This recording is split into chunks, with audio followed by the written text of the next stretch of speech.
Okay guys, back at you, custom built for play go mode. Got kind of a little mess right here right now, but not so much of a mess. A couple people asked me how I do my fans and all. So here it is here. Well, I'm replacing one that I had in here already. So, I kind of just opened up my line again and opened up the body and just snipped the lines. So basically, I got these fans here,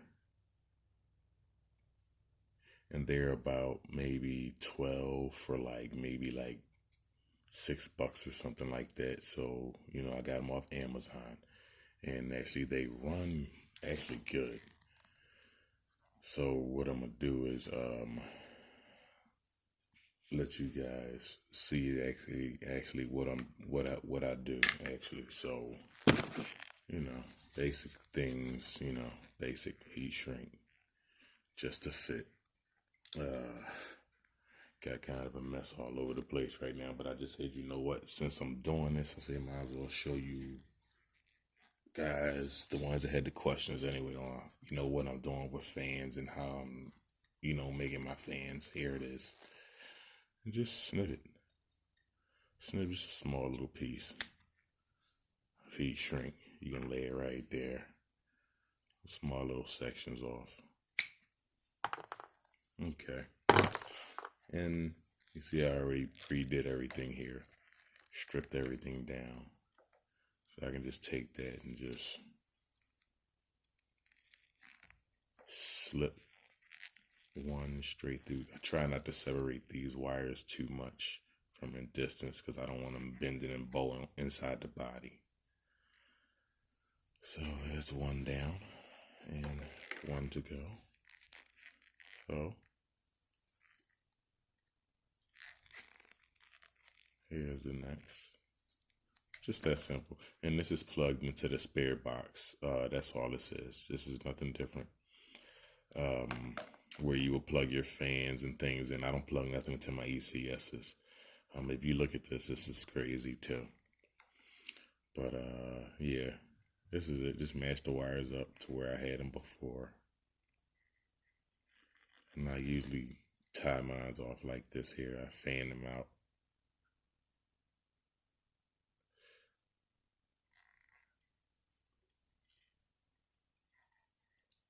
Fan them out and just twist them in together. I haven't had any come apart yet, so then I fold it over, so then I twist that.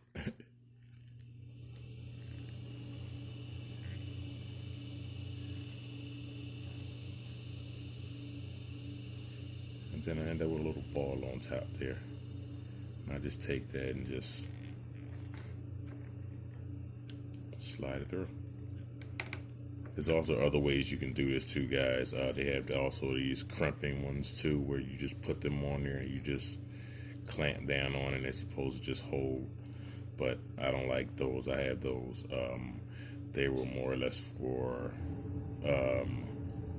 things where I'm not going to be, I don't know, maybe a drift car can use those or so, something I'm not going to just do too much tugging. So, and that's what I'm worried about. I don't want nothing to jump, then it bounce, and ECS just shake loose if you don't have them glued down. A lot of guys zip tie. As you can see, I have this Scotch tape. This stuff is crazy, but it holds everything down, and it's paper thin, and I mean glue paper thin. Okay, so I'm all set up here, and with the heat shrink, you just make sure you center it. You don't want to center it, then you have a piece of your wire hanging off to the side somewhere. So, and that's another reason why you would cut them. You would cut them at actually the same distance. I mean, together anyway, not distance, length, however you want to say. And don't hold it on there too long. When you see smoke, that means stop. I've been doing this for a while, so I know how long I got, even after I see the smoke. So, yeah. And with this heat shrink here, it actually has some kind of gel on the inside that seals up too, and you can see that it oozes out. So in other heat shrinks I had, it didn't actually do that type of thing. So it looks like the gel, when it has any extra space, it just seals it up basically. So yeah, I just roll it a few times. Make sure I tap the ends a few times. Try not to hit your bare wires. And that's it. Done deal. Now, if you want to give it a little extra more security, you can always use a zip tie, which in some vehicles I do, only according to how I drive them. Now with this, yes, I would say extra, extra. Because, like I said, with this vehicle here, I do a lot of bashing, so yeah, I'd rather have this one kind of secured and, you know, so everything is good. And snip. And with this one, I decided to go with the little, actually, glove here, one of these gloves, and just put it on there. Now, actually, I can show you actually another thing too with this tape. Give you an example how good this tape is too. So, okay. Now, what I'm going to do here probably with this one again is probably mount it in the same area, which is I had it mounted here. So what I'm going to do is just take some regular old crazy glue and glue it on this wall here. And that kept me cool since I had it actually. It's been almost about 2.5 years since I've had this one. This was maybe the third truck that I brought forth. Well, the third for myself. But yeah. Let me show you this tape real quick, guys, because this stuff is like the best that I've seen. You just clean off your little area. I have this stuff here, basically to clean everything up before I put sticky tape on. Sorry about that. And the upside down, sorry. But I have this stuff here. And this stuff is great. Yeah. It cleans off all my plastics. It gives everything a shine. I mean, everything. I'm going to let you see how I did my drift car body. And that thing is shining. I don't understand. But hey, it smells like it's kind of alcohol based too. So that would be even more of a reason for me to keep clear of that stuff with your face, hand. You know, if you're allergic to anything like that, keep it away. Okay, here's that tape here.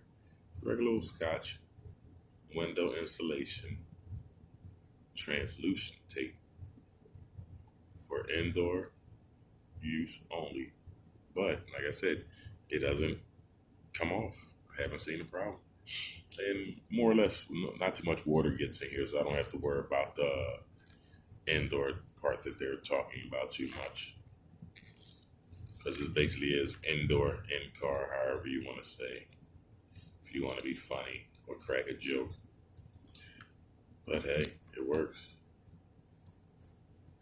So, like I said, I just stick it on there. Make sure you're not cutting any wires. Snip. And it's there. That will not come off. And here's another piece here. I'm going to just snip this off too. Same thing, lay it out flat. Lay it out. Make sure I'm not hitting any wires. Snip. And that's the end of that. Okay, and I'm going to show you how it looks once you peel it off. It's actually see-through too, so you know. Does a job for me. Yeah. And that's the reason for me doing a little extra. I always cuff that around the sides and everything. Just in case. Who cares? I know. It's my little style, but hey. Again, it works. Not one of the ones that complain about the problem. Yeah. I don't laugh at this, people.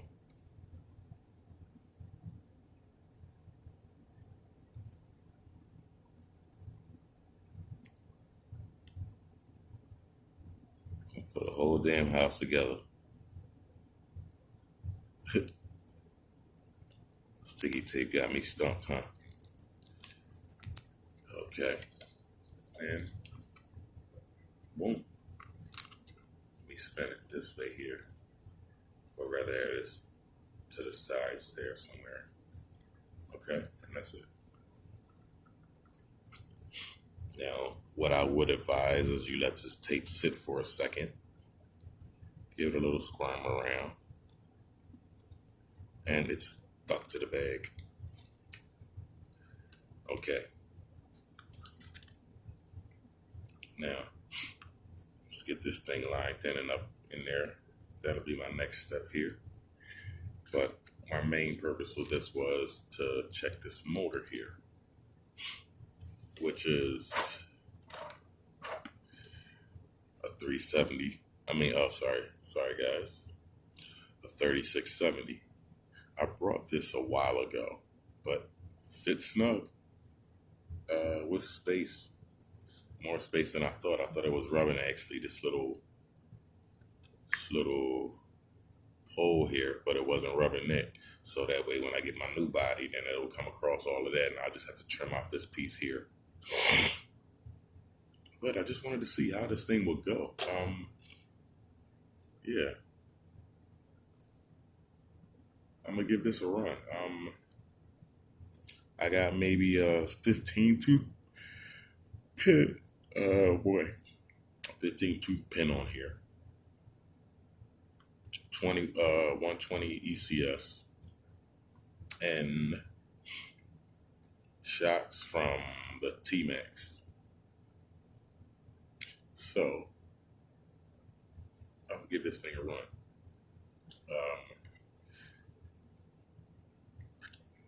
Let me see here. Yeah, we gotta clean this out. You can tell I be in the dirt on this thing here. And this is another thing I wanted to watch out for, this here. So I'm just gonna have to, what I'm gonna do there is tuck that back over this way here. Tuck it back. And here. And that should be out of the way. Okay, and I don't have no rub or anything like that. Everything it spins is nothing. There it is. That's what it sounds like. So it's still a smooth run with the motor. And this motor is supposed to be for a 1/8 scale car or off-road. So, hey, let it run. See what it can do for the blackout. I'm stretching the plastic. Okay, cool.